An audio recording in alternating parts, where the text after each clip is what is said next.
absurd seems completely sane.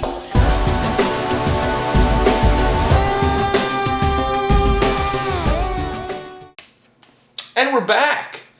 So the video was over, and now this is going to be a what do you add, a supplement? This is director's cut, or what do you extra scenes? This is the extra scenes I left out of the last video. I want to talk to you seriously about some stuff right now because this is serious shit. Oh, I should squint my eyes. Nah, man, I'm tired of just ripping on people on the internet. You know, Greg Mananiero, I'm sure that guy's got like 20 million under management just doing the right thing. Every analyst is just a genius, especially the GoPro guy who downgraded the stock with an $8 target. That was fantastic. Loving the US Steel downgrade. Thank you for the Mobileye downgrade. That was well-timed ATI and FCX, but we're going to get to that. The most important thing, now we could say we were lucky, we could say we were good, but I'll say we're good. Because the same chart patterns which led me to buy ATI, FCX, Joy Global, POT, US Steel, KMI, you know the whole list, right? I listed some over there. Was the same chart pattern that showed up today on the WMB, the CLDX yesterday, and the Devon Energy today. These are consolidations at lows. We're not going to pick the low ever. And no one ever sells at the high or no one ever buys at the low. But if you can get near the low on some of these stocks that were so beaten down and so oversold, where, you know, there was the idea that some of these were going to go bankrupt. Now, in my humble opinion, if US Steel was to be going out of business, I probably wouldn't want to be in this country anymore, because that means we are headed into another dark, dark place. US Steel, I don't care what the steel prices are or what the situation is in the global economy. Somehow America, if they're going to bail out AIG and these banks, they're not going to let US Steel fail. US Steel, for God's sakes. Michael, we're as big as US Steel. Come on. So anyway, obviously, this all started as a joke with FCX. I never traded FCX in my life, but anytime I see a stock down 80, 90%, I got to think, maybe I'll give it a shot here. Obviously, didn't work out with the dry ships and the OCZ and the Walter Energy, right? But it was still a moment in time where let's start nibbling on these stocks. Now, FCX was fun because it was 420. You guys know I like the pot. You know, I got a Bob Marley everything. My whole house is filled with Bob Marley stuff. My kid's name is Marley. Maybe you didn't know that. So 420 on the FCX. And then, of course, you know, oh my God, and I almost forgot to put the music on. I'm going to take a pause because this one, I need to have theme music to this part of the video because it's all leading up to this guy. Hold on. And we're back. Some of you might know this song immediately. This one's going out to Mark Faber, the doom and gloom guy. And to some of you guys out there, let's let it go.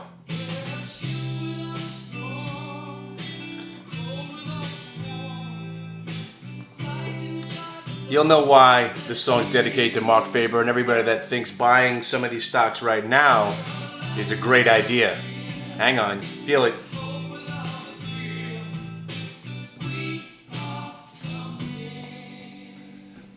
You don't want to ruin this part.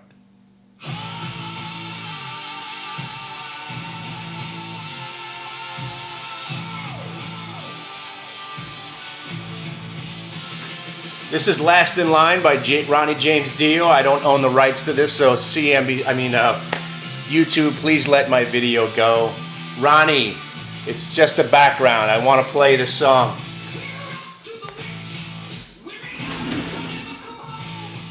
Anyway, the name of the song is The Last in Line. And all this hemming and hawing, we're up to, I don't know.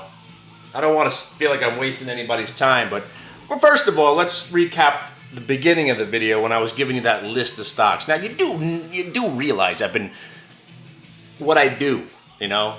I might not trade as large as I do, but I'm doing something right because I'm getting emails every day. I'm getting people asking me to trade their accounts. You know, people are offering me jobs. So I guess I'm doing something right. The stars are aligned. My dad is thrilled. You know, we got him back in the Alcoa, got him back in the U.S. Steel. Finally, we got him into the pot. And he's killing it. He's been buying USO for the last 3 weeks. So he's loving life right now, especially with his portfolio and, you know, the little additives. You know, he didn't want to buy FCX. All right, so the name of the song is The Last in Line. And if you're thinking about getting involved now on some of these stocks, I was waiting and wondering, when the hell am I going to sell? Because normally in these bull markets, what happens is I sell the first day and then the stocks go up 100%. Granted, I sold the FCX a little bit too early. I still got the US Steel, I got the POP, the Joy Global, the FEYE, the Data, the ATI, and I don't know, you know, I bought the CLDX, WMB, and the Devon Energy today. Sold the Mobileye a little bit too soon. Obviously, we sold the Twitter a little bit too soon, but it really hasn't gone too much. But here's what I was saying. When do we sell? Of course, there's chart patterns. I've been looking at the 180-day VWAP, something that I don't think anybody on earth looks at the 180-day VWAP. And I'll show you why it means something if you come to the room, and I'll demonstrate you how I watch these VWAPs. The VWAPs have been just phenomenal because now we're getting VWAP confirmations, we're getting sell signals, buy signals, breakouts, when to get in, when to get out. But if you just want to base it on sentimentality, is that the word? Sentiment? Yeah, sentimentality. Is that a word? Sentiment. Or is it just sentiment? You want to base it on sentiment. What I was talking about over the last couple of weeks is that because this market started rallying, and we started rallying, and then we rolled back over, and we kind of tested that 96, 97 area on the Qs, and then we popped to 100, and then it was that fateful day last week where we had that intraday rally, and I was convinced. I was already making money on some of these dog shit stocks because I bought them, you know, pretty cheap. But I didn't buy a lot. I've been adding a little bit. You know, I buy 100 shares of POD and Joy Global every other day and building up a position. But here's the point. This is a very long, long road to get to this one point. Jeez. Sentiment. You know, when you're in a bull market and everybody around you is talking about stocks, you know it's usually a good time to get out. You can't see it, but doom and gloom Mark Faber. Doom and gloom Mark Faber thinks stocks are poised for a short-term rally. That came out today. Now, I was talking about, I've been doing this since, you know, forever. I've been watching the market since I was 11 years old in 1982. What's up? One of my friend's dad was a broker, and I remember when he came home from the crash in 87, I was hooked. I wanted to know what was driving this guy insane, and man, the stories he was telling, I've been watching the market ever since. He once told me, you know, when everyone's running for the exits, that's when you got to run in. He also mentioned to me headlines. When the media takes hold of something, that's when you go the other way. And then later in life, I learned about the Business Week scenario. When Business Week says maybe stocks are getting a little bit overpriced, they've already been overpriced. But more importantly is when the market's been going down and getting hammered, and then we start to rally and the market looks like it's getting better, and then it's better and better and better, and then finally Business Week comes out and puts out an article, is it safe to dip your toe back in the market? I just got done explaining that theory to some of my friends over at the Pro Trader Elite room, making some new friends over at Pro Trader Elite. I got to tell you more about that. And next thing you know, bang, thank you very much, this article comes out. Fund manager Mark Faber, known as Doom, as Dr. Doom for his general grim market calls, which have been awful since obviously pretty much forever, because the market's been going up, I don't know, always over the last 25 years. Sure, we've had a mini crash and a flash crash here and a flash crash there, but as we stand right now, we're what, 7 or 8% off all-time highs? So this guy's a complete moron. The market in February, this is a quote, The market in February became extremely oversold. And from this extremely oversold position, we can have a relatively strong rally. The recovery in the oil sector could give stocks a shot in the arm. Talking about being late to the party. Did you not notice what the fuck just happened in the stock market over the last 3 or 4 weeks? Oh, I don't know. Let's recap. FCX was a $4 stock, and now it's a $9 stock. US Steel was a $6 stock, and now it's an $11.50 stock. Oh, Alcoa was a $6 stock, and now it's a $9 stock. ATI was a $7 stock, and now it's a $15 stock. Potash was a $15 stock, and now it's an $18 stock. Joy Global was a $9 stock, and now, you want me to stop? And now it's a $13.50 stock. Really? Could give it a boost? You just missed it. Where were you? And this guy gets articles written about him. Maybe they're mocking him in some backhanded slap compliment kind of way. I don't know. But how about this article 3 weeks ago when we're in the midst of the psychoticness where you're thinking we're dead? And I know you were out there. And I told you, just wait for the UVXY to collapse and it'll all be all right. Now, I don't know whether or not we're going back to Dow 20,000. I still got my hat ready. Because, let's do some math.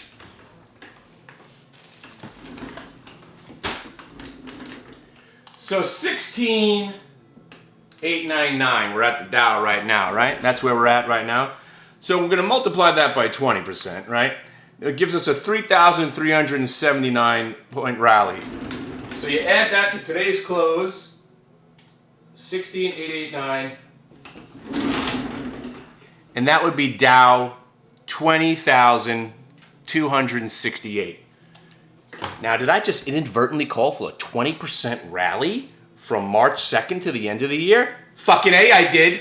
Fucking A, I did, because it doesn't matter. You don't understand, right? I think it could happen. So I'm saying it out loud. Oh, and also, by the way, that bottom, remember I told you the QQQ 108.12 would be a really solid bottom? So if you happen to take that advice and you're cursing and screaming, you're only about 2.5 points away from break even. But I also mentioned that you'd be shorting that Fitbit at $33 a share. And yeah, that's still at $12.80. So if those were the two things you did from that video I did 6 weeks ago or whatever it was, you're still ahead of the game. So zip it, because you're a dick. I don't even know who I'm talking to. I don't even get anybody saying anything negative to me anymore, because I think people are like, damn, this fucker knows what he's talking about. I might be a little piker bitch, because if you do want to make fun of me, make fun of that. Make fun of the fact that I got 400 shares of US Steel, and then I bought 200 more. I got 400 at 666, and then I bought 200 more, I think, at about 825. You want to make fun of something, make fun of that. Because I do have a little bit of money to my name. I mean, I could probably rock a couple of thousand shares, or why not? And here's the sad part about this whole thing. The saddest part, and this is going out to my friend who was in the room. He said, what can I do with 3 or 4 grand? I only trade options. I need some big hits. I'm like, well, that's not the attitude you want to trade with, because, with the options, if they don't hit right away, you can have a winning trade, yet the option still expires. That's why I decided, instead of buying FCX calls and US Steel calls and pot calls, well, actually, I did buy some pot calls, but I went out to September. Imagine just like 30 contracts of all 12 of those stocks that I mentioned. Now you're talking about $100,000 a month. But I got, 400 of this, 500 of that, 300 of this, 200 of that. So all in, if I make $5,000, it's not even, it was more of a let's see what happens kind of trades. You know, I wanted to buy them just to remind me that I like them. You know what I'm saying? I bought a couple of hundred shares of US Steel thinking, all right, if it breaks $5, it's going to go to zero. So then it starts stabilizing. And there was a day in there, I think it popped to 850. And then it rolled over and died. And I was thinking, shit, why didn't I sell this US Steel? And then I said, oh, well, you only got the 300, 400 shares. You were saying it's either going to zero or going back to 12. So that's what it is. So I threw him to the closet. Now, obviously, you're never going to be happy. If the stock, when the trade works, you don't own enough. When it doesn't work, you own too much. It's the same, you know how it is. All right. Well, now this video is probably 6.5 hours long, So the best part, and I also want to say the rumors of my demise are that I brought upon myself. A lot of, I mentioned how I'm probably not going to be doing this anymore. That doesn't mean you still can't, as a part of my group, doesn't mean you can't give me a call and say, Ken, can we hang out on Wednesday night and, let's shoot the shit about some VWAP reversals. And just because I might not be glued to the desk religiously like I am, doesn't mean I still can't help and lend a helping hand. I might be doing it in a more relaxed environment from some beach in Jamaica with my family. When Trump wins the presidency and blows up America, I might have to leave. I don't know, but we'll see when we get there. But right now, things are just, I went from thinking, what am I even doing here, to now people are, wanting me to join forces with them and handing me buckets of money and drugs and alcohol. This is awesome. So on that note, Mark Faber, I might be selling my portfolio tomorrow. No doubt. I'm not even joking. I might just do clean slate and just dump it all because this asshole said the stock market is about to ready to rally. I'm not kidding. This is some serious shit. All right. The only one I thought about selling today was ATI because it did hit the 180 day. I think all stocks right now are going to the 180 VWAP. And for those prices, you'll have to be part of the room. I'm not going to give all that shit away. But suffice it to say, you know what I own. I've gone over the list a bunch of times. Don't forget about those 104 calls on the Qs that we bought last Wednesday. Those are looking pretty good still. Still got those. Oh, yeah. Ooh. I like this. Oh, it's Radiohead in the background. So, yeah, that's it. So, again, find me. And I'm going to put the link to the video to the room right here because starting in about 5 or 6 days, I'm changing the password. So I'll give it to you guys. You can hang out tomorrow, Friday. You got 7 days. I'll put the link right here so you don't have to email me or call me because I know you guys are lazy. So here's your link. Boom. Show up. Show up. I know one guy's like, yeah, well, let me see what you got. He showed up today. I showed him a couple of trades. He was like, damn. That's all I want to do. That's all I want to do. Whether he ever comes back, at least I, showed him what I do, and maybe he'll tell 2 friends. But for the idea that, it's crazy. It's crazy. I've been doing this forever, and again, if my main competitor apparently is Jim Bond, Carl Bond. What's his name? Phil. Bobby? What the hell's the guy's name? Jason Bond's Picks and Tim Sykes. Those are my 2 main competitors. Apparently Tim Sykes got 30,000 people in a chat room just waiting for him to give him the next penny stock. And Jason Bond's got like 6,000 people in his room. I don't know. They're buying dust. I don't know what they do. I don't know how well or unwell it is, but I know for a fact that shit, man, I'm doing pretty well. So if you ever wanted to check out a chat room, because I know there's 6,000 chat rooms right now, I'm the original guy. When I did it was me. And then the day trading rock star. That was about it. And Dave Shine. Now there's about 6,000. And the funny thing is, if they're all these chat rooms obviously are claiming that they are making tons of money. That's why you need to be there, right? I think there are more people that running chat rooms than are actually trading at this point. So, man, everybody must be. Nobody ever loses money on Wall Street. I'm the only guy. I'm the only guy that ever loses money. So, Sonny, it's so weird. So weird. It's weird. I don't know what's happening.